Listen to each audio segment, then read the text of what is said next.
And I think we're live. The views and hopefully, the views and opinions expressed in this podcast are those of the individual co-hosts. Damn it! Yes.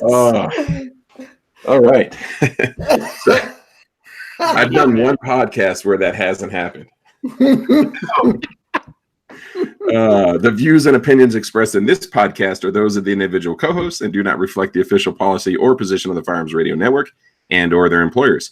Viewer discretion is advised. This is especially true on live shows. And you guys head over to afteractionproject.com/giveaway. We're giving away a gift certificate to Southwest Gunsmith Technologies where you can get some laser stipling done, Cerakote job, some other cool stuff. Check Rick Kennedy out over there. He was on is it Master of Arms? Is that the show that was on? Yep. Yeah, so he's on there. USPSA. Go ahead. What did he have to do? Build like a bow and arrow or something like that, didn't he? Yeah, I think the first challenge was a bow. I'm not sure. They do all kinds of crazy builds on there though, and it's I'm interested to see what's gonna happen next season because I'd imagine there's a bunch of gunsmiths out there just tinkering in their shops trying to figure out how they can game it. Tonight we're joined by Tim Herron of TimHerronShooting.com and his student Eric. Both of these guys are grandmaster shooters for the USPSA. Head over to TimHerronShooting.com, find out more information there. We're going to be talking about the 2-day practical performance course. Before we get into that, Tim, talk to us. So I heard you used to do autocross racing. What is that about, and how did you start pulling a trigger on some guns? Well, it started, back in about 97 or 98. I was right out of college, and one of my college buddies had gotten me into autocross. And for those that don't know, my main career for about the last 22 years has been as an automotive technician. So I do everything from suspension to air conditioning to engines to transmissions, everything. And I got started in autocross just kind of as a fun outlet to something to do on the weekends, and found out that I kind of got good at it, and autocrossed at the national level for years. I got started in 97. I think my last year of autocross competition was 2009, 2010, and unfortunately, I just got burned out. So it went from autocross to doing a whole lot of nothing for about a year. And a friend of mine had taken me out to the range one time to watch them do their classification or their qualification actually for like armed security. And it had to do with a handgun. I was like, God, that seems kind of fun. I wouldn't mind doing some handgun shooting, and shot their handgun. We spent another hour or so at the range, and I was so hooked, like all of a just instantly, I was like, okay, I got to go buy a gun. So like February 10th of 2010, I went and bought my first handgun, and wanted to learn how to be as good as I could with it. I'm not one of those guys that can just go, like dip a toe in the water when it comes to a sport or a hobby or an interest. I'm kind of the guy that just like immediately jumps on like the high dive board and just jumps in head first. And that kind of is what happened with handgunning. I'd go to the indoor range every single day from, about 9 a.m. when they opened till about 1 or 2 o'clock in the afternoon, shooting box ammo, stock ammo, from the range, 300, 400, 500 rounds a weekend. Just learning how to get better. Accuracy was king. I bought my first holster, started taking lessons from, like the range instructor they had on staff at the indoor range, and the range safety officer. And I learned how to draw, safely from a holster. And I didn't even know USPSA or IPSC or any of that kind of stuff even existed yet. So about, 6 months into just shooting, I had asked the range safety officer there if he knew anything like it would be. I just had mentioned to him, I was like, it'd be really cool if there was a sport where you could like draw from a holster and like reload on the clock and then like, I don't know, run through an obstacle course or something to shoot. And he just looked at me like I was like a complete idiot. And he was like, oh yeah, you're talking about like IPSC. And I was like, what? And he's like, IPSC, IPSC. And I was like, what the hell is that? And he's like, oh, it's like International Practical Shooting Confederation. He goes, I think in the United States, they call it USPSA. he goes, we have a couple of guys here that come in on Saturdays or Sundays and, you know, like sight in their guns or just do some indoor range practice. He goes, I'll hook you up with one of them. And he introduced me to a guy named John Sandlin. And John was kind of almost burning out himself. He'd shot for about the last 15 years or so as USPSA. And John kind of stayed in the sport for a couple more years and kind of took me under his wing and, you know, took me to my first outdoor match and kind of taught me the ropes and range commands and all that kind of stuff. And I mean, from the very first match, actually our very first practice session, I was hooked. It's all like, downhill from there. Oh yeah, completely. It was like taking your first hit of heroin or something. You know, you're like, oh, I'm done. Heroin's cheaper. Yeah, just like tapping the vein. I'm like, all right, I want more of this. So, you know, he kind of put me on a dry fire program and I started dry firing. I didn't know what the hell that was. You know, YouTube videos and, you know, different Facebook pages and stuff. And I remember the first time I watched a Travis Tomasi video. That's him like standing in his, I want to say it was almost like in his barracks. Yes, when he was the U.S. Army AMU, when he does the like the sub 1 second reload with the open gun. And it was like, that was the most awe-inspiring thing I had ever seen in my entire life. And I was like, I want to be that guy. I don't know who that guy is, but I want to be that guy.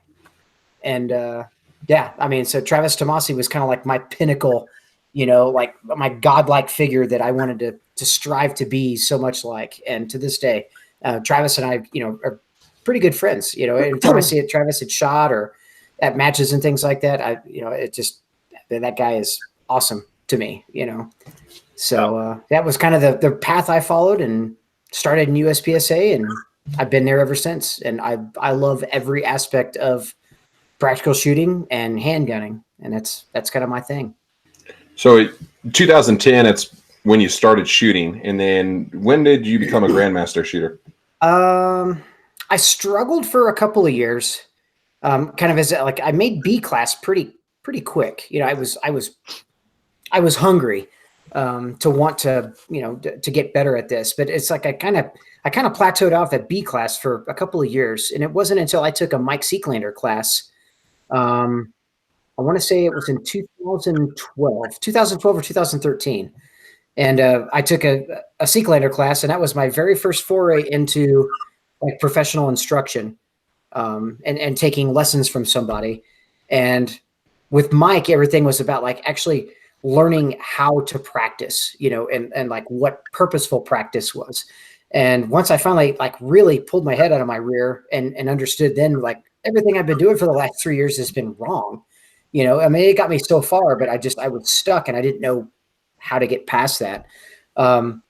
It wasn't probably about 6 months after I took that Seeklander class in 2000. It must have been 2012, because in 2013 I went from B and almost skipped directly over A and went to master, and I was a master for about 6 months by the end of the season of 2013, and about the beginning of 2014, I kind of made GM by accident.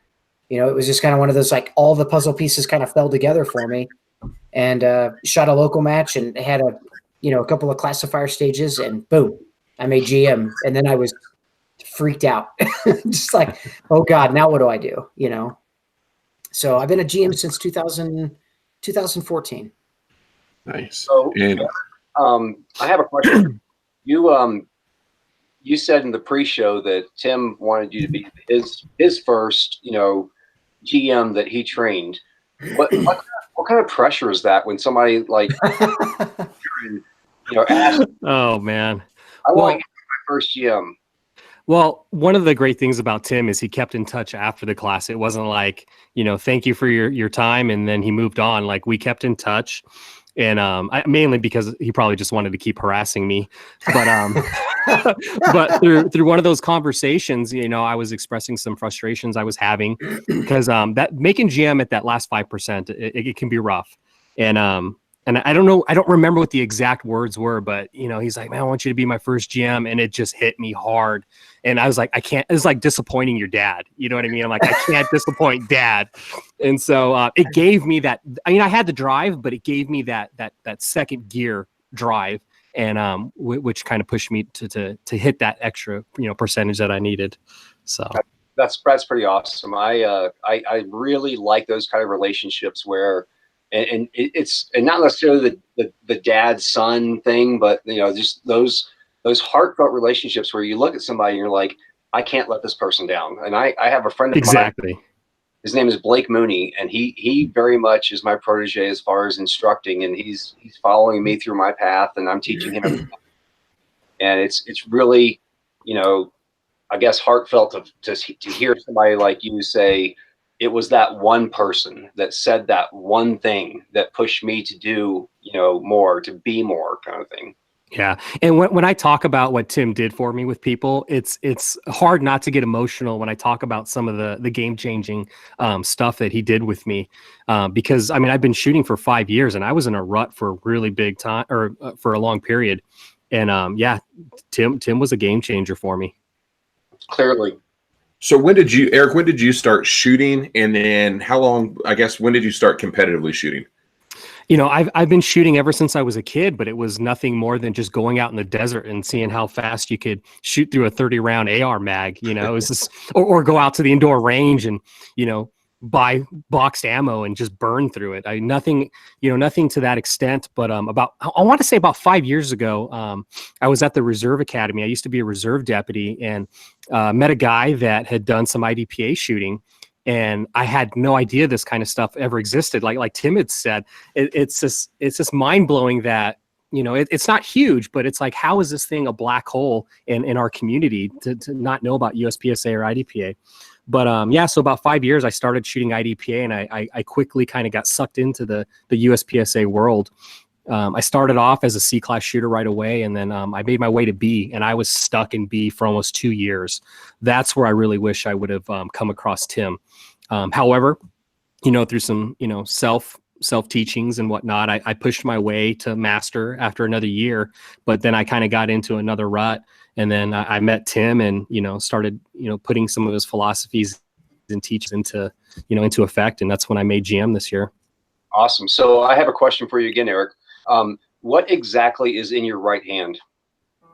You talking about this? So this is the trial run. I'm sure my buddies are going to make some kind of phallic jokes I'm sitting there watching the video and I'm looking at this thing. I'm like, oh God, what did I do? No, but I've been on some podcasts before, and audio's been a big issue. And so I was like, you know, I'm going to go drop $20 on a little Amazon mic. And so I'm just giving that a try. But yeah, I looked at the video and I'm like, my buddies are never going to live this or let me live this down. Yeah, let's help. There we go. It's a little better. Well, the audio quality is really good for a $20 mic. Oh, man. He's the tech guy, right? So how many matches a month were you? Sorry, Justin, totally cut you off there, man. I was just going to say really quick. I do want all of our listeners to know that the 20 or 30 minutes in our pre-show for this particular episode was the absolute funniest, best pre-show we have ever done. Y'all missed out. There was a little bit of racism. I think there were all of the isms. All of the isms. I'm going to fill out a comment card when we're done here. Yeah, send it to voted.com.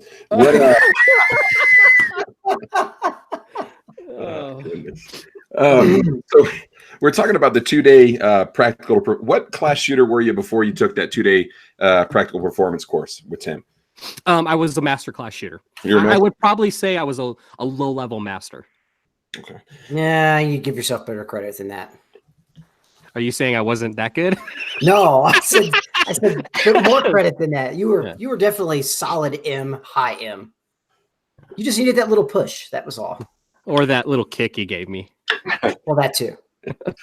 So what does somebody need to take that class? If do you have to be a competitive shooter? Do you have to be a certain class shooter before you can take that 2-day practical performance? Not at all. Not at all.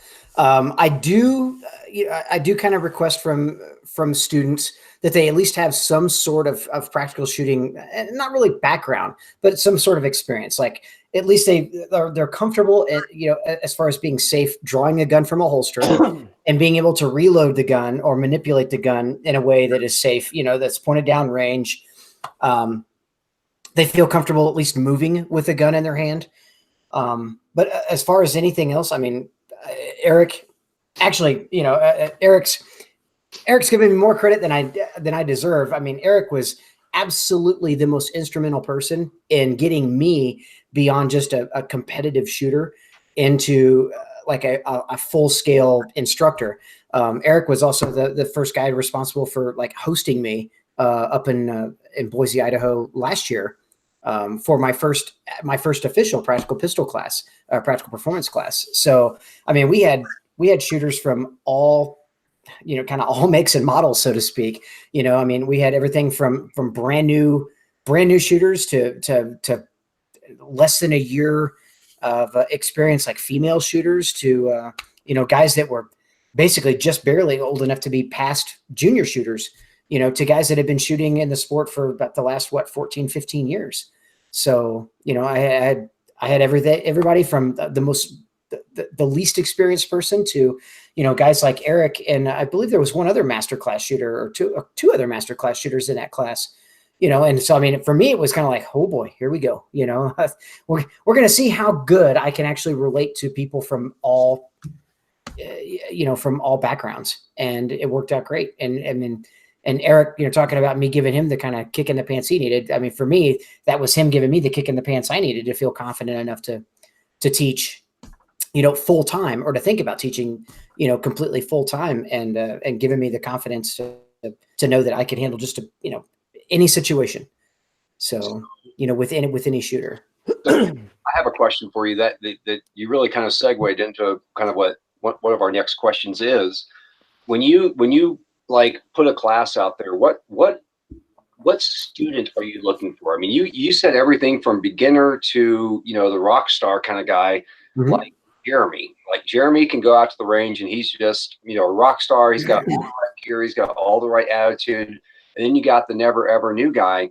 What's your ideal student as far as like in the what's the word you used, Jeremy? The it's not the repertoire, but the what's the what's the minimum skill set level that somebody should have, or where does this course fall on a student's continuum of training?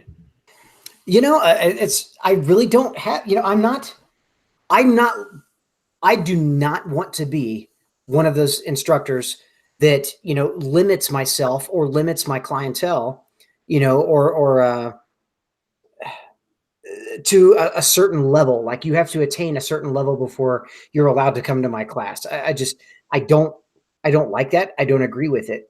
I think anybody that is put themselves, or, it definitely done some self-reflection to, within themselves, to realize like, okay, I think I'm ready for some actual like professional instruction, like something proper.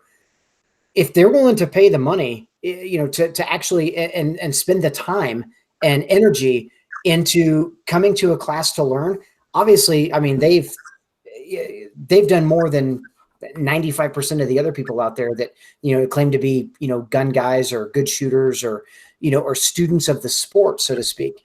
I mean, to me, shooting it's a lifestyle. It's not just it kind of goes beyond the hobbyist or, the sporting type of shooter. And I want to be able to, give myself completely to every level of shooter, so, I mean, I don't like putting kind of nameplates on things, like, well, you got to be B class or above in order to come to this class, and I believe Eric would be able to tell you the same thing. I mean, I think I can cater to everybody from the absolute brand new shooters that might have, they might have accuracy issues of being able to hit the target at 7 yards, to, the upper echelon, top 16 national level, grandmaster, master level shooter, and every skill set in between. I don't want to pigeonhole myself into, I need this bare minimum in order to come to my class. That's not fair to the student.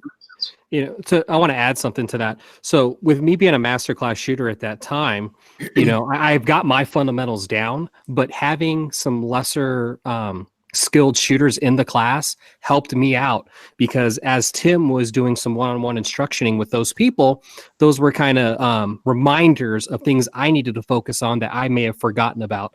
And that's one of the things I tell people. We've got another Tim Herron class come up, and I tell them, you're going to get out of this class what you want.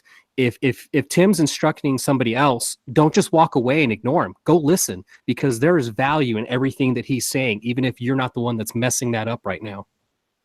I like it. I like it a lot. So a couple things I want to come back to, but before we get too far into the deal, Eric, what gear did you run for that class? Oh man, it was a huge mistake too. So I'm a big advocate for sticking with the division and sticking with a firearm. However, we've got 3 local matches that are must shoot matches. It's a 1911 match, it's a Glocks only match, and then so there was a Glocks only match coming up, and so I was shooting a G34 carry optics, and the grip angle on the Glock is significantly different than what I'm used to. And it almost took me back like at least a half a skill level in that class. My draws were slow. It was horrible, but I did win that Glocks only match, high overall, a couple weeks from that. So, but yeah, I was shooting a G34 with a carry optics rig. What about the holster, the belt, were you running your competition setup, I'd imagine? Oh yeah, definitely. I was running, just double alpha pouches with a Hoftac, which is a local Kydex company out of here. I definitely would recommend running what you're in that class for, as far as your division and whatnot. So it wasn't a far change for me or a stretch, because I shoot carry optics, but that gun with that grip angle was definitely different than what I was used to. I was embarrassed by some of the drills we were running. I remember Tim teasing me about how bad my draw was. I remember that. His draw was sporty. Like he definitely had like the sub-second draw down. But the problem was, it was like sub-second draw, the gun would be like, boom, it's presented. And then all of a sudden he was like, hunt for it, hunt for it. There it is.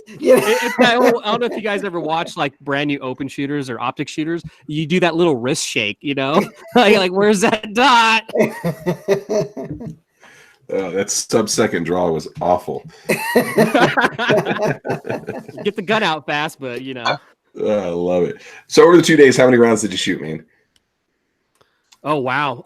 Well, I probably shot the least amount because of, I'm not going to try and boast, but I had the least to work on.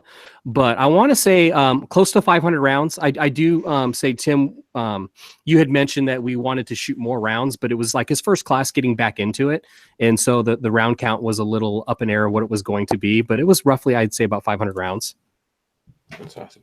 Yeah. And then, Tim, what gear, if I was going to take that class next week, and what gear do I have to bring out with me? Honestly, you need enough equipment or gear, like based on what your particular division that you shoot in, that would allow you to complete like a 28 to 32 round course of fire, USPSA competition level course of fire. Other than that, so, I mean, if you shot limited, let's say even with like a Glock 19, you need a holster for a Glock 19, the gun, and 3 magazines, and possibly 3 mag pouches, and you'd be golden. So it's nothing about the class is equipment intensive, and it's designed that way so that I can, again, to cater to all levels of shooters. So the majority of my student body are USPSA or IDPA shooters. So obviously catering to what they already kind of know, like bring your gear, your normal holster and mag pouches and rig that you would typically come to a class with. And I think I've in the 4 or 5 classes that I taught just throughout last year alone, the latter half of last year alone, I was able to really kind of dial in everything as far as round count. So like I tell everybody to bring about 600 rounds to the class. And it's not that I've never been that type of person to judge a class based on round count.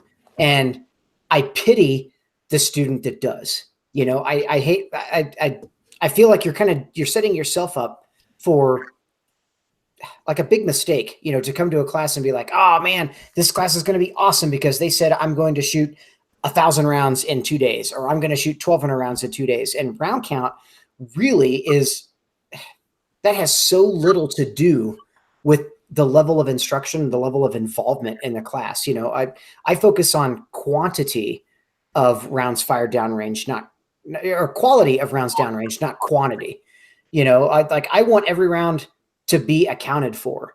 You know, I want you to learn something from every single time that you press the trigger, not just do this drill for the sake of doing a drill. And we're going to go through 50 rounds on this drill, and then we're going to do 100 rounds on that drill. Like, I just don't feel like a student is really learning anything just based on just repetition alone. I mean, you're coming to a class to learn how to self-diagnose. You know, you're coming to a class because you've reached a plateau that you just don't feel like you by yourself can get past. You know, and what I tell people all the time in a class is, you know, like, this class isn't about making you a better shooter right now today. This class is about giving you the tools for your proverbial toolbox to be able to take into your own practice and learn to get better and be able to diagnose your own faults or failures or your own successes and be able to build upon those. You know, so I would rather spend 500 to 600 quality rounds, you know, together on a 2-day course versus telling you to bring 1,000 rounds and then you're just planting lead seeds into the ground just to make noise, you know, because neither of us are getting anything out of that. You know, I personally feel that putting emphasis on round count is misleading, because of course you're going to get better at something if you shot 1,000 rounds doing that one thing. But, you know, I would much rather have my time spent getting all those tools and tips versus just doing the, you know, repetition and repetition. So I think in a way it can be misleading by putting too much emphasis on the rounds.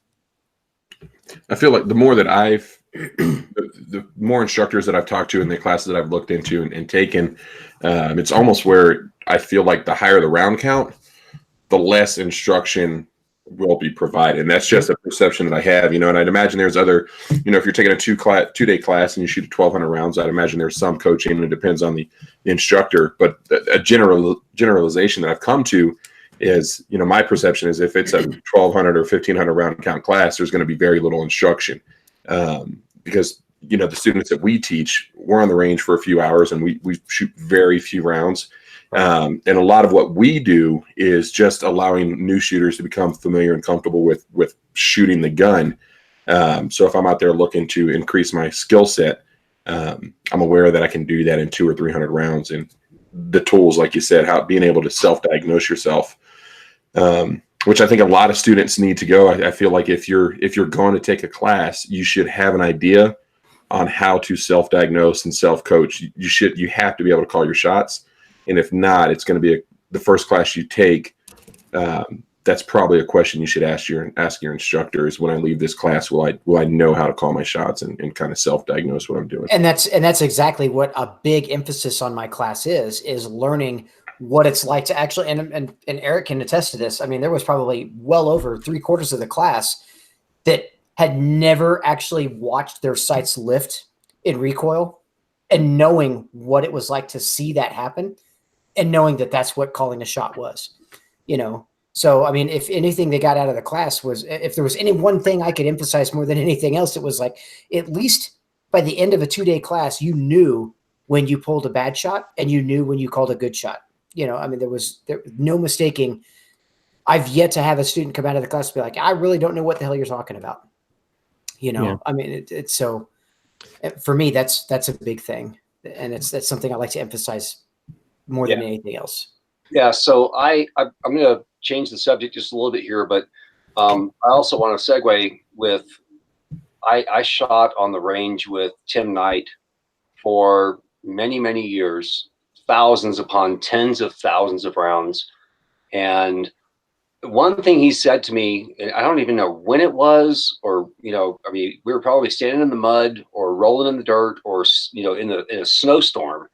And he said something to me at one point along the lines of, every time you pull the trigger on the range, you should learn something.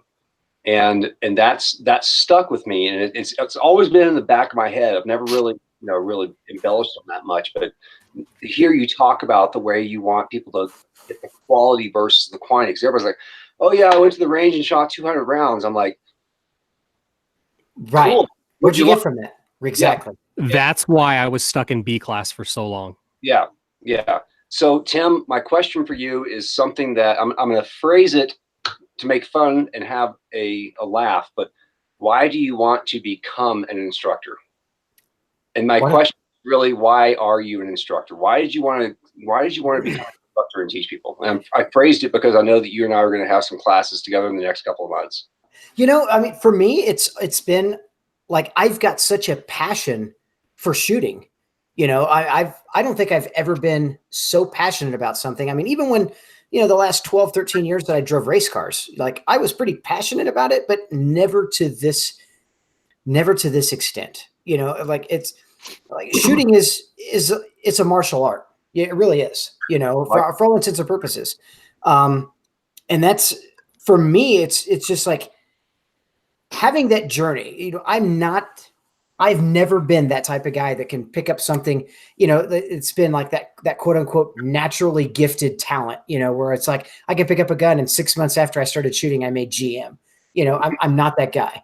You know, I've been the guy that's held down a full-time job. You know, I've been a single dad of 2 kids for the last 12 years. You know, like I've had so much to do in normal life that, you know, like I said, I started out as a C-class shooter and moved up to B-class. And I like being able to relate to the exact same kind of perils and plateaus that Eric had. You know, like I was stuck in B-class and I didn't know what to do, you know, and it took me getting a little bit of, you know, of actual instruction.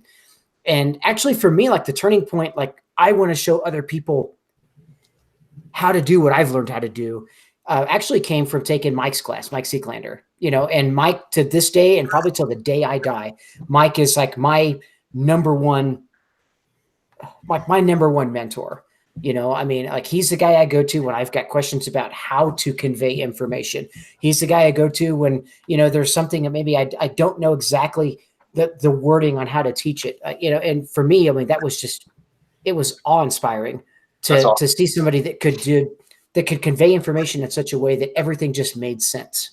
That's awesome. And for me, like to want to be an instructor, I mean, it's not about the money. It's not about the notches in the belt or the, you know, the accolades or anything like that. It's about seriously like having a passion of wanting to see a student or a fellow shooter have that same aha moment or that same feeling of, oh my God, I got that the same way I did, you know, like those epiphanous moments where you're just like, oh my God, this totally makes sense now. Yeah. And this is why, you know, and if I can be the guy that helps, you know, kind of kickstart that for somebody, dude, that's awesome. You know, to me, that's better than winning a national championship or a world championship to me. I like it. I like it a lot. Hey, Jeremy, you got something to add? Yeah, I just wanted to ask Eric, you know, back to the 2-day practical performance course specifically, who's going to benefit the most from this? Is it the C-class shooter? Is it the master shooter? Who do you think who is going to benefit the most from this course? And that's a tough one because I think everybody has something to benefit from. And like I touched on briefly earlier, it's all about the shooter. Even if you are the higher level shooter, because I had those concerns coming into the class. I'm like, okay, what am I going to get out of this? You know, and like I said, as long as you're willing to pay attention to, you know, what he's instructing to anybody at any skill level, there's something for you to learn. You know, heck, I'm a dot shooter. And when Tim was talking about iron sights, I had some aha moments when, you know, there's a picture going around where I'm holding the target, the white target, and Tim's pointing at us. But I think there's something for everybody. I really can't say if there's a certain skill level that's going to benefit the most. By default, I would have, if I had to give an answer, I would probably say the lower skill levels, just because there's so much more information for them to be exposed to versus the information that I'm being exposed to by Tim is refreshers of stuff that I forgot. You know, the way I describe it to people is it's like you got so much stuff in your arms and you're trying to pick up more stuff off the floor and you're dropping things as you're trying to pick up new skill sets and new mindsets. So I like that. I love it. What do you guys think, Eric? We were in the pre-show. You had mentioned there was a question that was asked to you or somebody near you with regards to competitive shooting and how that training scars can be created in the context of a defensive shooting. What are your guys' thoughts on participating in competitive shooting at the serious level and how that can affect you in a defensive shooting situation? And then Eric, if you want to lead that off, because the way it was put was awesome. So I actually have a real life gauge for that scenario. Like I said, what got me into competitive shooting was my law enforcement side. I had done some active shooter training with simunitions in a school environment, and I felt I felt like I was okay. I thought I was a hot shot shooter prior to competition shooting, and then even as a B class shooter. A year later, I went back and did the same scenario active shooter training. My confidence, my ability was so far more advanced even as a B class shooter. What we do in USPSA is a game.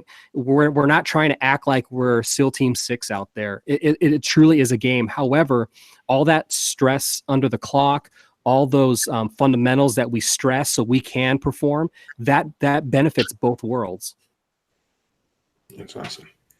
What about you, Tim? How does the competitive shooting kind of breach or bridge the gap between the defensive shooting world? I think it bridges the gap completely. Unfortunately, I see a lot of. It's bad to say, but I see a lot of like LE guys or military guys that talk about like, well, that it wasn't on the two-way range, and well, when like crap hits the fan, you're gonna fall to like unloading and showing clear when you need to be scanning and assessing and things like that. It's like, man, you know what? Honest to God, I have shot with some of the best shooters in the world who were also some of the best military shooters or military instructors or law enforcement shooters and instructors in the world. And the fact is they know how to turn things on and off, versus it's a game, or whether it's real life scenarios, or whether it's drills, or like everybody's the same. Like that whole thing, well, you're building bad habits in competition. I don't think anything could be farther from the truth. I don't think of any single instance where like a police officer that's been like an avid USPSA shooter has ever gotten himself into a situation where there's been a police involved shooting where that particular officer has been in a shooting, and then somewhere in the heat of the moment they've unloaded and showed clear, or you know what I mean? It doesn't happen. It doesn't happen that way. Actually, one of my closest teammates when I shot for Team SIG was a gentleman by the name of Yong Lee, and Yong is the lead instructor for it's not Seattle. Bellevue Police Department, and has been their lead instructor for a number of years. And the guy is what is he, a 5 or 6 division? I think he's currently a 5 GM. Yeah. I mean, and the guy is at the pinnacle of the sport, and the funny thing is that guy is able to attribute everything that he's done in competition shooting and be able to meld it into useful information for new officers. I mean, he's got officers that are breaking, like department records as far as like qualifications and stuff like that, based on, material and stuff that he's worked on through his competition shooting career. So, I mean, anybody that thinks that competition shooting is not of value to them because it's not two-way range, or it's not 360-degree range, or it's not this, or it's not that, it's completely blowing smoke up their rear to save ego more than anything else. I mean, there's something to be learned, something to be had, something to be gained every single time you step on the range, whether it's in practice or whether it's in competition. It's learning how to do everything under time constraints, and that, I mean, that kind of talk's gonna get you killed on the streets, Tim. At the end of the day, like, I don't care what, and this is where I kind of have to disagree. I know Clint years ago kind of said something about like, there are no timers in a gunfight. You're goddamn right. There are timers in a gunfight. The time is, the guy that's pointing a gun at you or get a gun out faster than you are under time. You know what I mean? I totally agree. I mean, I love Clint Smith. I've trained under him, but I also feel like there is a timer there in a gunfight. So yeah, I mean, I don't like training with a timer or training to a timer, but I also understand that there's definitely, time constraints in a gunfight. You're absolutely right. And there's a time and place. There's a time and place for use of a timer, There's a funny meme that went out after a self-defense shooting. It was a picture of the bad guy that got killed, and it said something something shooting competition, second place, and it was the guy that got shot. So it was crazy. I think with the timers is social media has skewed the legitimacy of the timer for training, because now you have guys that's all they want, the sub-second draw, and that's all they're focusing on. And I think there's the real world application of that gets lost. As far as using a timer in training, I agree. I think you have to have objective measures. How do I know if I'm getting faster? You're absolutely right. Again, getting the gun out of the holster and first shot on target in under a second and a half isn't the be all and end all. But if I can do it in a second and a half as opposed to 2.5 seconds, that'll allow me to be faster and more efficient in that life-threatening self-defense encounter. So, Eric, who can become a grandmaster shooter in your opinion? Anybody with the drive. Everybody wants it. Everybody wants it. Everybody wants that those 2 letters. They want that, fame, reputation that they think comes with it. But you have to have that drive. Anybody can make master to an extent, but to make that last 5%, it takes some drive and some dedication. So you have to have that fight in you.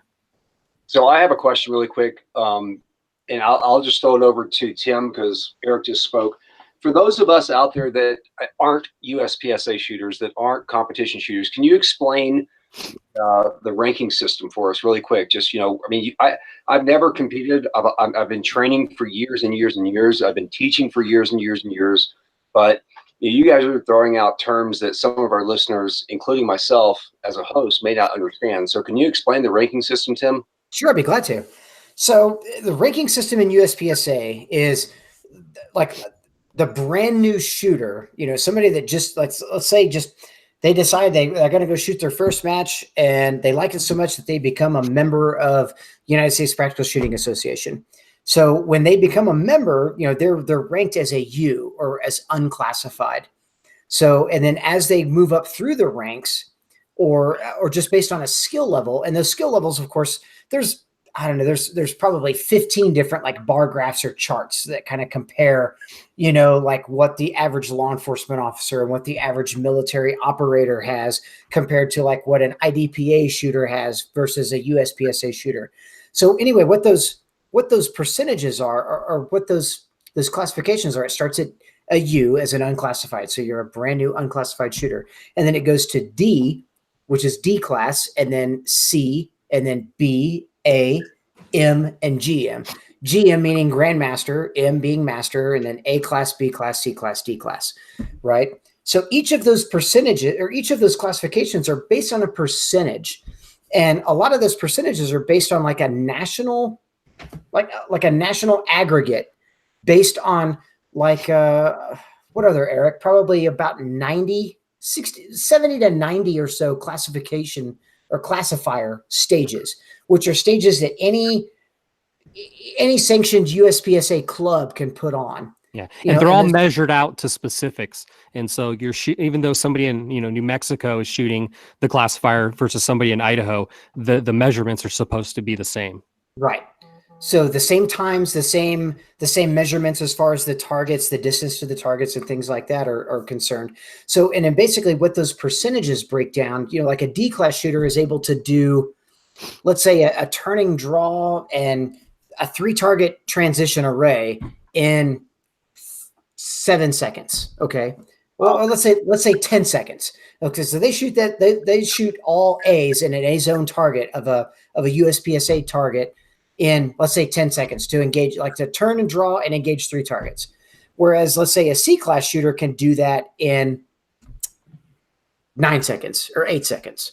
And then a B class shooter could do that same thing. And these are all just, like hypotheticals.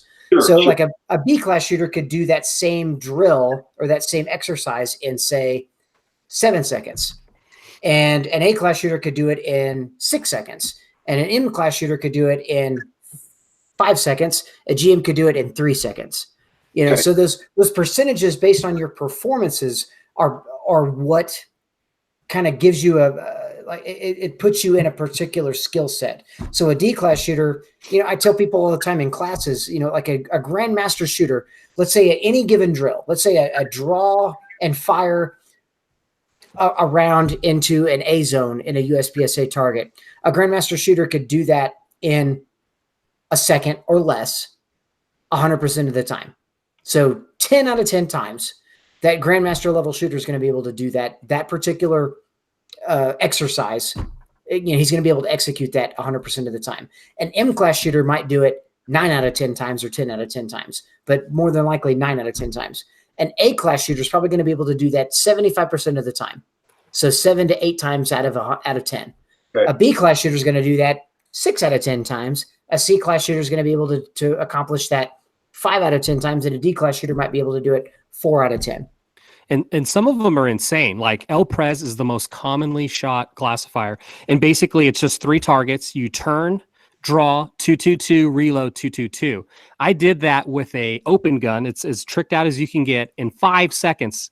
And it was still an A class classification on Saturday. In 5 seconds, turn, draw, shoot 12 with the reload. And that's still only an A class. Wow. Right. So I've got one more question, and then I'll turn it back over to Jeremy, and he can do whatever he wants to do. And it's a question for both of you guys.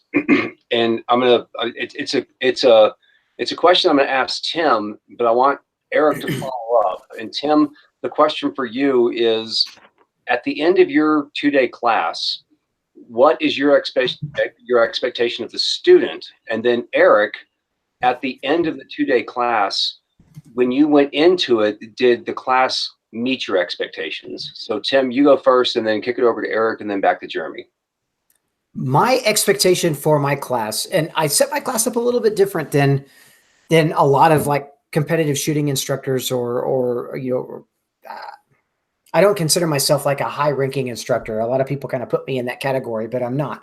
So we start on a 2-day class. We start on a particular like 28 to 32 round stage, right? It's like your typical USPSA stage. And I use that stage very first and foremost as an assessment tool.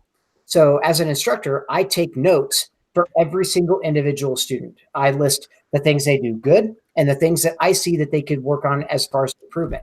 And then we go back and we recall, with each student, like, what is it you feel like you'd like to get the most out of the class? And I'd like to be able to see if, okay, the things that they want to improve on are the same things that I see that they really could improve on. And then we try to meet in the middle. So by the end of 2 days, what I want my students to get out of the class is, even if they like absolutely bomb this, like we shoot that stage a couple of times throughout the course of 2 days. We shoot it first and foremost as an assessment. And then we go back and we revisit that stage about 3 times or 4 times throughout the 2-day course. At the end of the 2-day course, though, my graduation is for those students to be able to see for themselves a certain level of maybe not a certain level of progress. It may not be a complete improvement, versus like compared to like a score, so to speak. But if let's say they shot the stage on Saturday morning and they didn't see the sights for one single shot, but at the end of the 2-day course, they saw the sights for every single shot and they could literally score the stage on the fly. To me, that's a win. Okay.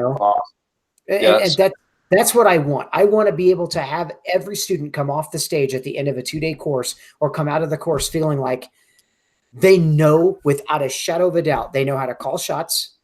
They know how to grip the gun.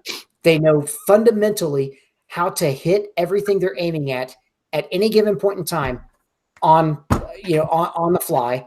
And they know how to call the shots based on their stage performance. They know how to self-diagnose. That's it. Okay, awesome. So Eric, kicking the question over to you in a little bit of a different format. What were your expectations going into the class, and what were your realizations when you actually left the class? What did you take away from it? So I got to make sure Tim's done drinking because I don't want him to spit out his drink. So hear me out, Tim. I actually I actually had lower expectations, and it's not in the negative way. Like son I expected to get fundamentals and to learn about shooting and all that stuff. But where Tim exceeded my quote unquote low expectations is the mental aspect of the game is the big thing that he changed for me. And I was not expecting that. And to get that from him, it was a game changer. That's why I started winning matches. That's why I became the shooter that I am today. And that's why, or not why, but that's what I strive for moving forward. As you guys saw in our pre-match, I joke around. I was the class clown, and to a fault. Really? And Tim changed that about me in a good way, and so that's where he exceeded my expectations, and was a big game changer for me, and I can never thank the man enough. Good. Oh, shucks. I will say this though, okay? when you budget for his class fee and ammo and any lodging or travel expenses, also set some money aside for therapy. That was an expense I did not expect. Clearly, you guys became best buds. We've actually become very, very close. Like Eric is one of my go-to guys anytime I've got a shooting issue. Just like buddies, I don't know, Eric. Jesus, we probably talk every single day almost now. So yeah, I mean, Eric has truly become one of my closest friends now. Not just because of the sake of the school or the class or what he's done for me or what I've done for him. I mean, just truly, I mean, genuinely, we've become really good friends. Good. So. Yeah. I've stalked Tim from afar for a while. And it's nice to see that he does live up to his internet hype. He is a nice guy. Awesome. So, Tim, I have a question for you, then I'll kick it over to Jeremy when you're done. It's just a follow-up. And I know Jeremy's getting like all huffy and puffy over there because I'm taking over. No. It's because I'm overweight and it's difficult for me to breathe sometimes. That's what that was. And thank you. That'll live on in internet infamy forever. You and Eric obviously built a close personal relationship throughout your class. Mm-hmm. And I try to do that with my classes, with my instructor candidates and whatnot, my RSOs, CRSOs. My question to you is a little bit it's a little bit selfish and loaded, but what type of you travel around to do your classes, and you're kind of a big name in the USPSA world. What kind of training team do you use when you're putting together a class? I mean, like, let's say, Silver Mountain Instruction wanted to host you in Durango, Colorado. What type of, because we've got a lot of instructors that listen to this podcast to get little tits and bits and all these other things that we try to, bring into our classroom and give to our students. Mm-hmm. So what kind of training team do you use when you are, developing a class or teaching a class or, marketing a class or anything like that? Give us some little nuggets on that. Man, that really puts me on the spot because welcome to my world. Unfortunately, I really don't have a training team. I've got a couple of people behind the scenes. Eric honestly has been like absolutely instrumental in my success as far as a supporter and an advocate for everything I do as a trainer, as an instructor, just as a shooter. So, I mean, there are quite a few times that I've kind of I'll run ideas or suggestions, or Eric will even come to me with, ideas or suggestions for things to help better the class or improve the class. I've got a particular person behind the scenes who we will leave unnamed that is kind of my website developer, as well as I run everything by her. I mean, she's my rock. As far as contacting anybody that's interested in being a class organizer or arranges or online social media content, things like that. I mean, she's been instrumental in that. Can we call her Peggy? Yeah, we'll call her Peggy. So, I mean, and it's like I said, to have the support level I have with friends and who I consider they're beyond friends. Like I consider Eric beyond a friend. I mean, you guys are family. and the fact that I can come to them with any sort of question. The fact is also being able to open myself up to, to criticism, to suggestions, to improvement, and I do the same thing with every single student. So one of the things I do in my class that I don't know if other instructors do the same thing is I make sure that I get with guys like Eric, as far as like the class organizer. I want to know every single person that took my class. I want to know their email address, and I want it the best way of being able to get a hold of them. And I do follow-up emails with every single student. And whether you take a 3-hour class with me on a Saturday morning or Saturday afternoon, or whether you take a full 2-day practical performance class with me, I'd like to do follow-ups. I like to befriend my students, for the fact that I think keeping that relationship going keeps the student motivated and driven to become a better shooter as well. And plus, like, I feel like, everybody kind of wants to kind of fluff you up a little bit, like, oh my God, I just spent $300 or $400 to take a class with Tim Herron, or took a $300 to $400 class to take a class with, Mike Seaclander or somebody else. It's all good and grand, and everybody kind of leaves with a smile on their face, and they think like, oh my God, that was great. But to me, what makes a class great is 5 weeks down the road, 4 weeks down the road, a month down the road, 6 months down the road, having that same instructor follow up with their student on a friend level, not just an instructor to student level or a teacher to student level, but also from a friend level. Like, I want to know everything you're doing. I want to know how you're doing, how are local matches going? How is your practice going?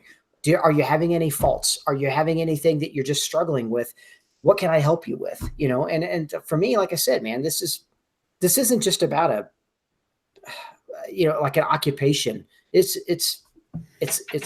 a passion. It's a life. I want to see people truly succeed for the reasons they want to succeed, not for the reasons I want them to succeed. You know what I mean?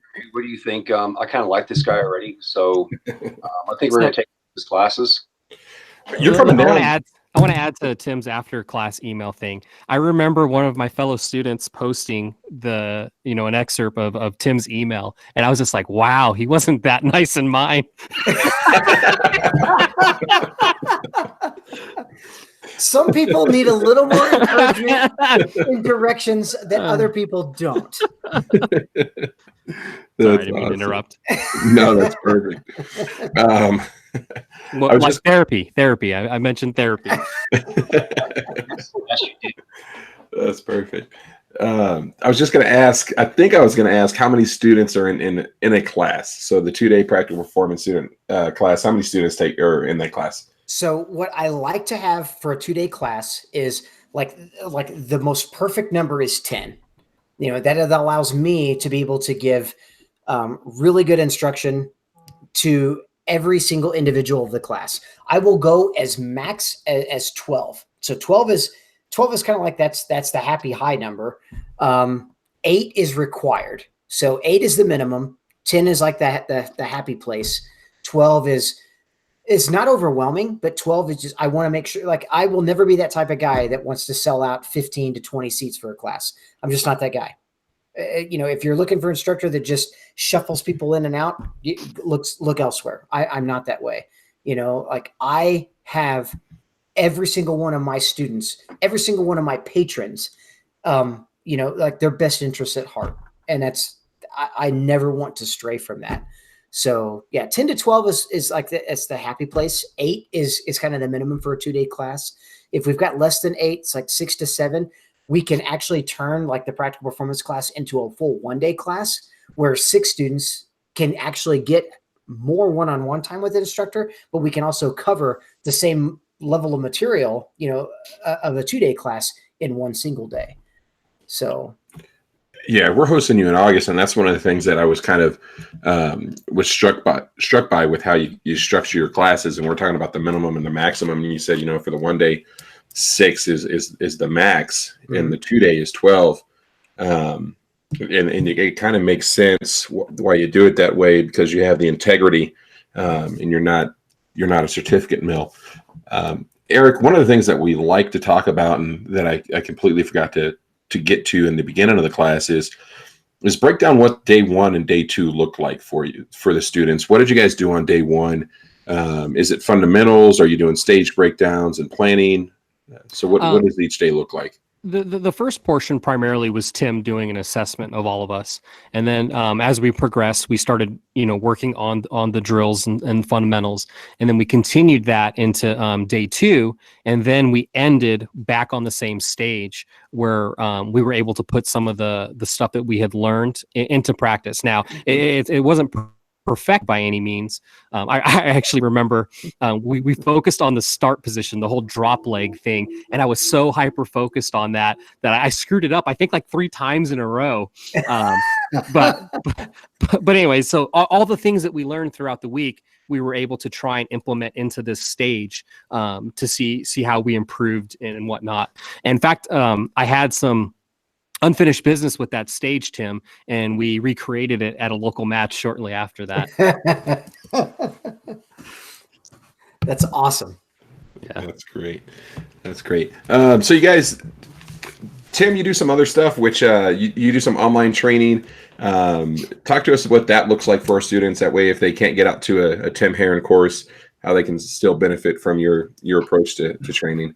Yeah. So the online training it's a little new to me as well as it is to students, but it's something that there is, I believe, a definite advantage to people.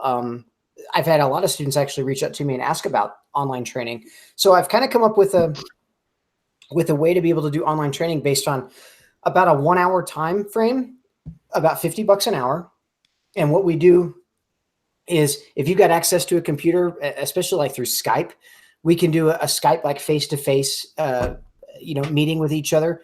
I also asked that student, and again, most of my students are USPSA or practical shooting based. So, they might have issues with like getting into and out of positions, or they don't know necessarily, again, they don't know what they don't know. We've all heard that term before.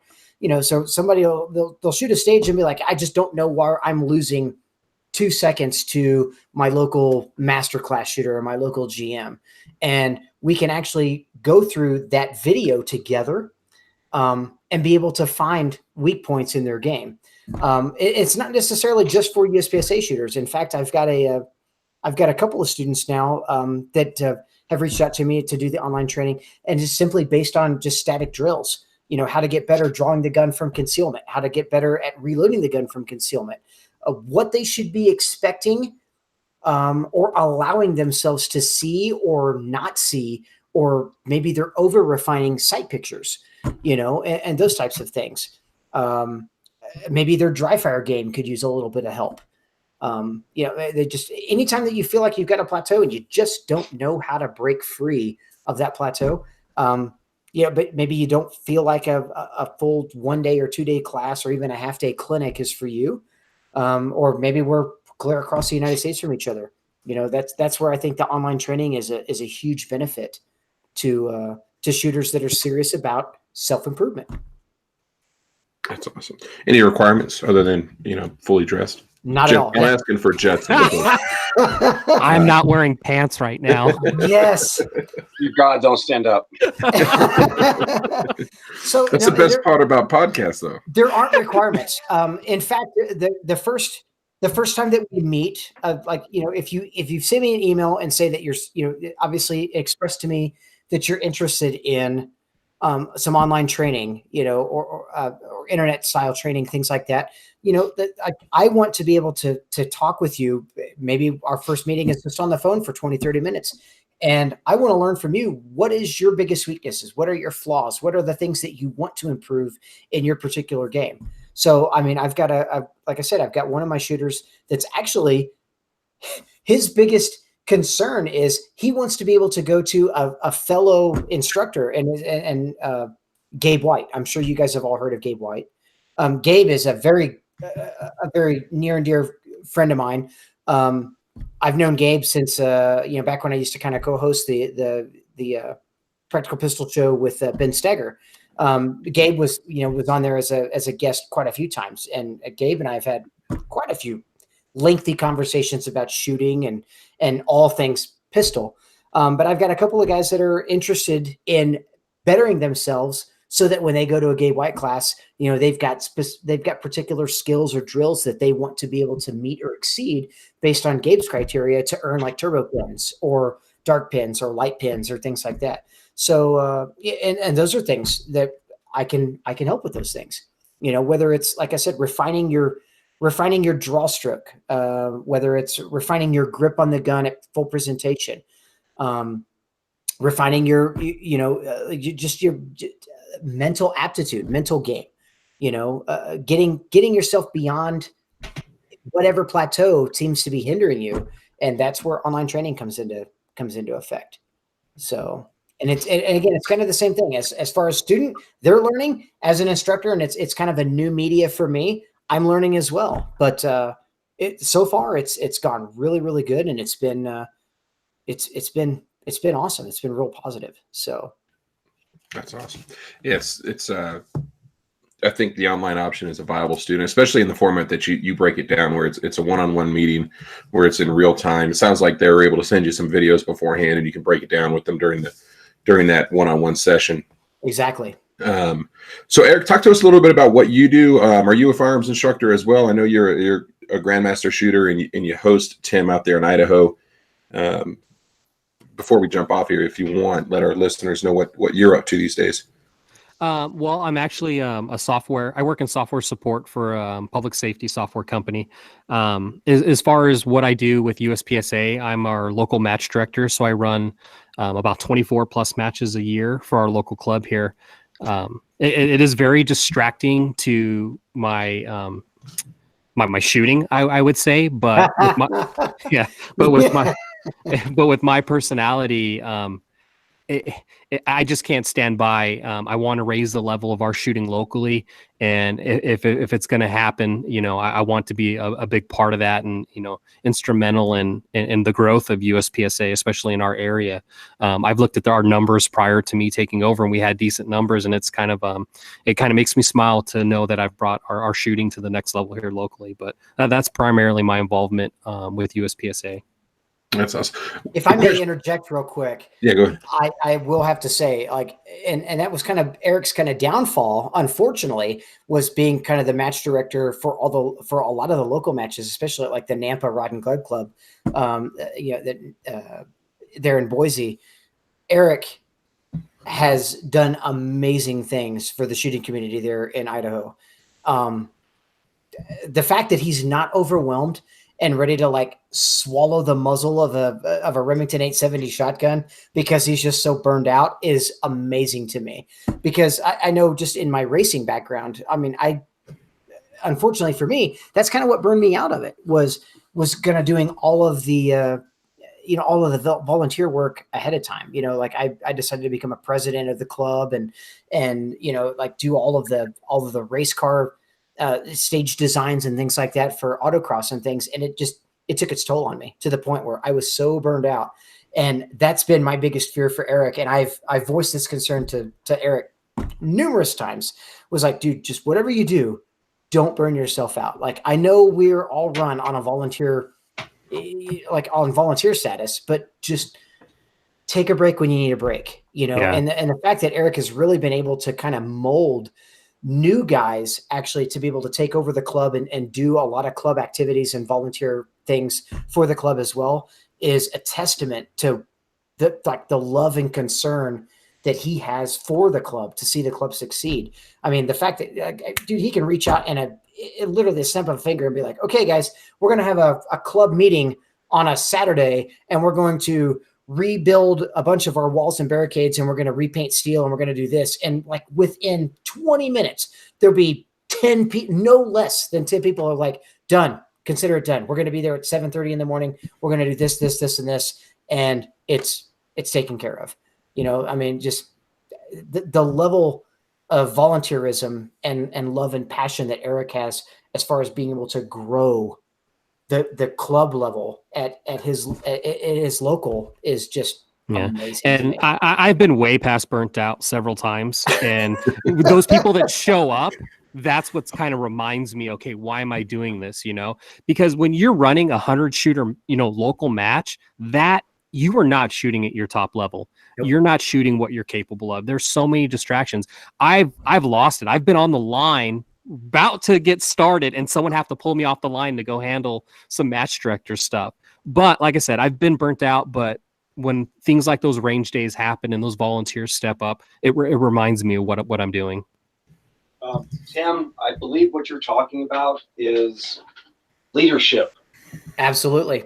That's what he has. And that, I mean, the whole training team question that I asked you earlier is going to come full circle later, but leadership, that's what you're talking about with Eric. He has a gift to lead people, whether it's absolutely even at his own demise. I make people call me Supreme Leader. It's an Asian joke. Nice. There's got to be Right. One of the last... Before I relocated to Albuquerque, like I'm originally from Kansas City, Missouri. So, and I just actually moved to Albuquerque. Geez, what was it, Jeremy? September, I think, is when I came in. Yeah.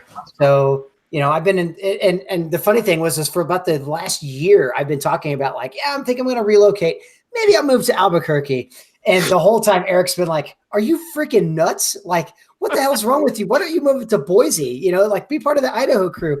And I've never met a more tight-knit group of shooters and club members. I mean, these guys do everything together beyond just coming to the club, you know, and shooting on a Saturday or Sunday. I mean, they do so much together and have built such a strong relationship and friendships with each other. It's mind-blowing. It's really cool. The shooting community is crazy. I mean, you'll have people you're directly competing against that will give you equipment. They will give you the equipment that potentially could lead to you beating them.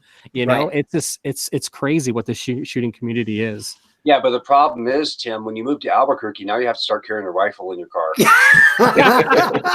No, you can't do that because it'll be stolen the second you go into a gas station. So Breaking Bad is true. Yes, yeah, exactly. absolutely.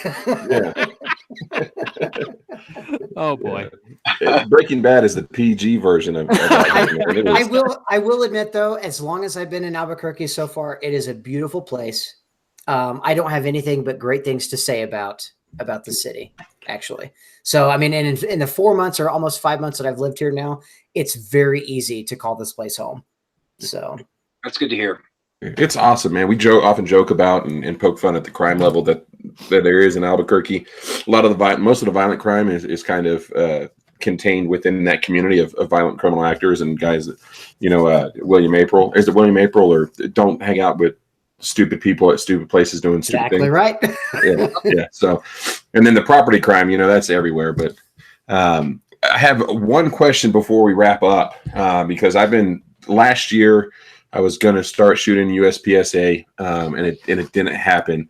So I'm going to make it happen this year. Yes. But what's a realistic expectation for me to come in and go from a D or C class shooter? I'm thinking maybe low C is where I'd realistically be, depending on stage fright and everything else. It seems like every match that I shoot, I can't seat my magazine. So low C. What's a realistic expectation to climb up to A or better? You know, honestly, realistic expectation is come out and just get a good assessment of your level. You know, like you're never really going to know what you're capable of until you just come out to an event and just shoot a match, you know? And the great thing is nobody's going to laugh at you. Nobody's going, obviously if they laugh at you, they're going to be laughing with you because you've just done something that's just funny. It's you your know? buddies that'll laugh at you. Exactly right. but as far as coming out to a club level, you know, like come out to Rio Grande or even shoot a local out at Zia, you know, I mean, they're free. They're easy to get to. You know, squad with me, squad with, you know, with anybody. Guys that are even a higher classification, that's the one thing that is awesome about the sport, just as far as shooting as a whole.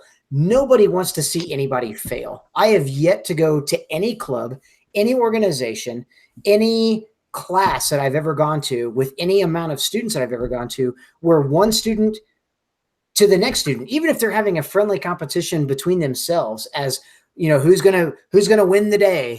I've never seen anybody not literally be able to give the shirt off their own back to help a fellow friend or shooter out. But just take an honest assessment of yourself. Take yourself with a grain of salt. Don't take yourself too seriously. That to me, that's the worst thing you can do is to take this sport so seriously that you end up almost burning yourself out, or you overwhelm yourself with just how much there is to learn that you don't want to come back.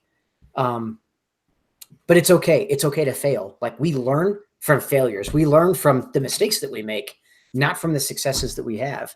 The successes we have are a byproduct of the failures that we made earlier in our career.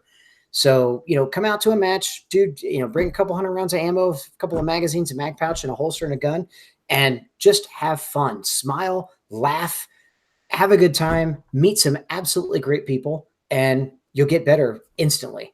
I mean, it's hard to not get better. The only regret I can guarantee you will have is that you didn't start sooner. Oh, hands down. I like it.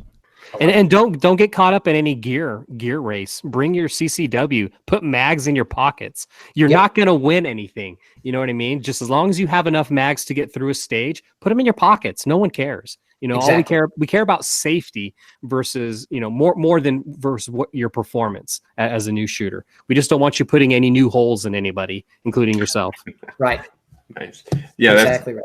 I've kind of committed to myself that I would run it from concealment. I think it's a great idea. Because there's IDPA. I don't think IDPA can run appendix. No, maybe I'm mistaken. That's the weirdest thing in the world to me. It blows my mind. IDPA, International Defensive Pistol Association, but you're not allowed to shoot from concealment, even though a good 75% of concealed carrier practitioners now carry appendix. I can one up you, Tim. They allowed PCC and IDPA before they did carry optics. Yeah, PCC. It makes me want to take a folding chair and smack myself in the face like a wrestling match. I don't get it. I don't understand it. But it is what it is. So I think you and I talked before, and I think I'd probably compete at limited, right? That'd be appendix. Yep. Running M&P 9C until you're running an M&P 9C. Yeah. So what do you get? About 14 rounds in the mag on those? 12. I could get up to 17 with it'll take the full size. Okay, perfect. So you'll load up your couple of magazines on it. You'll start loaded with one in the chamber. So you got 18 rounds in the gun plus an extra round, an extra magazine or 2 magazines on the hip. Start from a concealment, you shoot limited minor, and dude, you will have a blast. I promise you. And another reason to not get caught up in a gear race before you do those first couple matches is you're going to see a squirrel and you're going to go off in some tangent that you never expected to, Exactly Seriously. Right. So yeah. You're like, oh, that guy's got a red dot on his Glock 34. I need that. That's gonna be the game changer. And then you realize you buy one. I did the opposite. Never mind. Yeah, I did the opposite. I showed up with an XDM 525 thinking I was hot shit. Like, I had no idea about 2011s and metal guns. I'm like, I was shooting and make it worse, it was a 45 ACP. I was shooting limited with a 45. You can't shoot a more expensive round in limited than a 230 grain bullet in a cheaper gun. Hey, to be fair though, you purchased an XDM, so it's kind of expected. I thought I was hot shit, man. Oh man. My first gun was an XDM. Or an mine was too. I was an XD. I was an XD. It wasn't a gun. Bass Pro. It wasn't a gun that I had just had and like, I'm gonna go shoot. It was a gun I bought for competition. Oh and my God. Mistakes were made. I'm sorry. Nice. What do you shoot now, Eric? What gun do you shoot now? Oh boy. Go ahead, Eric. Tell him what you shoot. I used to be a Walther Q5 fanboy, and I still think highly of those guns. I shot that for a year and a half, about 15,000 rounds, bone stock. Guns phenomenal. I just recently made the change to the 2011 world, and I'm shooting a race gun. I want to see where I can perform at that level, and then I'll probably go back to irons with the Neanderthals like Tim. Yes. If the Glock 48 happens, man, I've been toying about getting that, and I'm probably one of the few people that's looking forward to that. I'm not a Glock fanboy. I actually talk a lot of crap to Andy because he likes Glocks. What is the 48? It's the It's like a single stack Glock between the grip of a 19 and then a 4-inch barrel, so kind of close to the length of a 17. Right, it's like a 17 with a 19 frame, but it's a single stack frame, so it holds, what is it? It holds 10. like 10. Yeah. It's actually a really cool gun. Like, I'm a very small frame person. You know, I'm like 5'5", 145 pounds. So like a Glock 19, like I can conceal and carry a Glock 19 pretty well, but like that Glock 48 is like, that's baller for a guy my size to be able, you know, it's thinner, it's easier to conceal, and you still get like 10 rounds in a gun. Yeah. So I put the shield on, you know, because my wife has a shield, and if I wear that thing concealed, it's night and day different than the 9C. And I've been talking to Sean Herron of We Like Shooting. There's a company out there that makes a long slide for it that bumps it up to 4.25-inch barrel, and I've just been waiting for that to come back in stock, and then Glock finally releases the gun that I want. It's like a single. it's like a plastic 1911, right? Those bastards do that. You need to find somebody with a 2011 when you go shoot this match. Just go to an empty bay and pump some rounds downrange. Your mind's going to be blown. And Tim's Atlas. So I know I'm rambling here, but when Tim came down for the class, I had a couple 1911s that I knew they weren't custom, but I was pretty happy about them. And then he showed me his true custom Atlas, and a tear rolled down my eye. I felt so poor. I felt so poor. Oh, that's awesome. All right. Yeah, I'll probably end up shooting against or with Tim here in the next couple months. Yeah. I think they have a match on the 19th or something. I might make it out there, that one. Come on out, man. Let's do it. Well, the 19th, I don't know. I'm supposed to do an RSO class on the 19th to get to my range safety officer education and certification. So yeah, you are, and that's going to be a fun class. Yeah, I'm looking forward to it. I want to shoot a match a month. That's my goal. Match a month every other month. Maybe. The great thing is I was afraid when I got here to Albuquerque, like Kansas City, we've got 3 separate USPSA clubs, and in Kansas City, I mean, dude, you could shoot a match a week. And I was really afraid when I came down here, like not knowing the shooting community at all.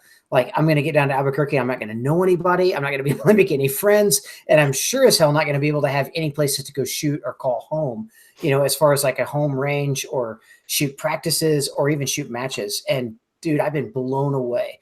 Like, you know, like Rio Grande or also Caja del Rio, which is an old club, I guess, from Santa Fe that came out and shoots at Albuquerque City Range, and they shoot 2 times a month. So you got 2 matches a month there. And then Zia does, you know, kind of their fun, like practical pistol, you know, action pistol match. The cool thing is it's free, dude. You show up at like, what is it, 9 a.m. You're done by 11:30 noon. You go have lunch with your buddies, but you get some good practical pistol experience in, you know, and it's free. That's unbelievable to me, you know. And then Rick Kennedy has got Founders Ranch, which is 35 minutes east of Albuquerque, which, I mean, for a guy like me that's used to driving 45 minutes to an hour to the most close local match, 30 minutes, that's the farthest I got to drive for a match, and they shoot 2 times a month. I mean, the fact that you can go in Albuquerque and any Saturday or even like the 4th Sunday or 5th Sunday of the month, you can shoot a match anywhere in the city within 15 to 30 minutes away is freaking awesome. Make sure you take Tim up on that offer to shoot a match with him. I know if he was down here, we'd have to kick people off his squad just because everybody would be swarming over there just to get that opportunity. Well, Andy, who's usually on here with us, he shot a match with Tim out at Zia, and he told me just how gracious Tim was after the match to give him a few pointers. And Andy's not a bad shooter. He has some. He's been trying to diagnose his low left for a while, and I think Tim is the first instructor in the shortest amount of time that he spent with an instructor working on it to get it corrected. And I kind of feel bad after time. I was like, man, Andy, I've known you for a while. You were my student like 5 or 6 years ago. And when he took Judson's class, we worked on it a little bit because he had some reservations there. And that might have helped him out a little bit. But I was like, short of that 15 minutes that I worked with Andy in the classroom doing some dry fire stuff, I was like, it was just not even a thought on my mind. And here it is, Tim, first time he ever met Andy, didn't know him from Jack, and is working with him. So that was awesome. Yeah, Zia is a really cool place. I'm glad to like be able to call that range my home too. You know, but kind of thanks to you and the club at Zia. Yeah, just being able to have a place to go. You know, and after those matches too, because they're so, you know, they're just 3 stages or 4 stages, but they're free. You know, and everybody always like, wow, I brought 200 rounds and I shot like 150. I've got 50 extra rounds, and it's like when I see something that somebody's doing, they just feel like they're just. Like you can tell, you know, when you see a fellow shooter, like you go to the range and you see a guy, they're just like, God, I just can't seem to fix this myself. You know, it's like, I want to just put my arm around him. Like, come here, little buddy, come here, let me help you out. You know, and that's me. You know, like I said, it's not about the accolades. It's not about the money or any of that kind of stuff. It's just like I truly want to see people involve themselves in the shooting sports or just in shooting in general and get better at it. You know, like I love seeing people's successes. So, I mean, to me, that's the ultimate, I don't know, that's the ultimate win. Well, I for one can't wait to take your class. And I think it's coming up. You've got a couple of them coming up, but I think that Jeremy posted something that we're going to do something in September, I believe. August. It's August 3rd and 4th. Yeah. Tell us, Tim, where can we find you online? Where can we find you in the digital world? So the social media wise, I've got just look me up at Tim Herron on Facebook or Tim Herron Shooting. That's my quote unquote athlete page. But I get a lot of traffic that way. I've also got a YouTube channel, and I try to post something there on the YouTube. At least once a month. And a lot of times it's how-to videos or it's things that like, again, to kind of help shooters get better at things. I've also got an Instagram, which is Tim Herron Shooting, or you can go to my newly launched webpage, which is timherronshooting.com. So I will segue off of that Jeremy Gill has been creating a webpage for me that I think is absolutely unbelievable. I'm not going to necessarily say it here, but if you need a web page built, reach out to Jeremy because he has done an amazing job on building the SMI web page. So I really appreciate that, Jeremy. Eric, you got someplace where we can find you out there on the interwebs? I'm known as the Range Panda because I'm a portly Asian. But Tim and I and a fellow shooter named Kenny Platt, we're going to be starting a podcast called Make Ready Podcast. You can find that on Facebook. And our first show will drop the 18th. Right now, we've got an announcement show up that I'm just waiting for iTunes to approve to make sure we're good to go. And then we'll start dropping podcasts. We haven't really decided if we're going to do a show every week or 2 a month, but we will go from there. But yeah, you can find us on Facebook, Make Ready Podcast. We're hoping it's going to be awesome. Like that. I'm sure it will be. We've got a great 3 people. We're talking about like an Americanized shooting version of was it the Grand Tour with? That's what we're hoping anyway. Yeah. Well, at least that's what I'm hoping. And what's nice is we all have different backgrounds. Kenny's a limited GM. Tim's a single stack GM, and I'm a carry optics GM, and we don't always agree, respectfully, but we always have, a common mindset, but there are things that we have different approaches on. So I think that'll be a good podcast that we're not always going to, pat each other on the backs and agree with everything. I agree. I thought you were going to call yourself a Mexican or a Hispanic.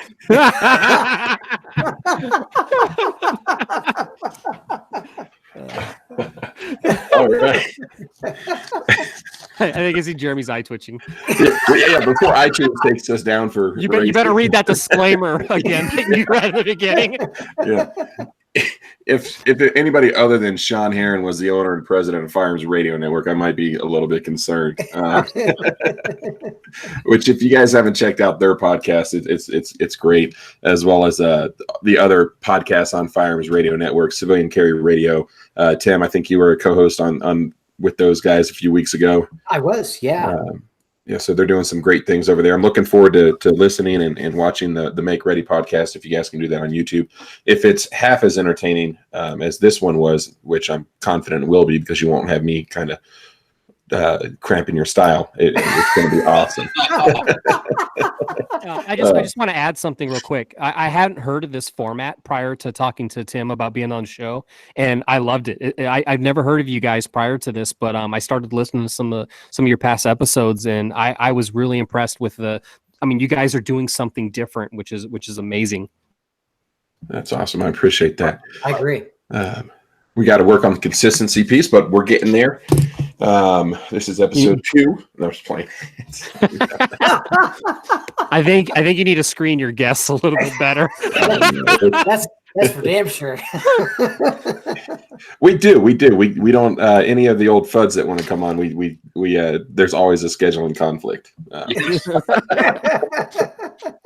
So there's that. It's like, what kind of guns do you own? What do you think about the bump stock? See, someday it's going to happen to me. What kind of gun do you have? Well, I shoot a 1911. Yeah, thank you, but no, thank you. I'm like, damn it. Yeah. Well, hopefully you guys can bring the 1911 back to mainstream right now, because anybody that carries a 1911, in my opinion, is a FUD. But what do I know? VZ grips. Yeah. All right. Hey, guys, don't forget to put those socks on your guns when you're carrying them. That way you can carry them comfortably. We'll be back here next Monday, same time, 7 p.m. Mountain Standard. Go to timherronshooting.com. Check that out. afteractionproject.com/giveaway. If you want to enter to win some cool prizes, it isn't going to cost you anything there. We appreciate everybody's time. We will see y'all next week.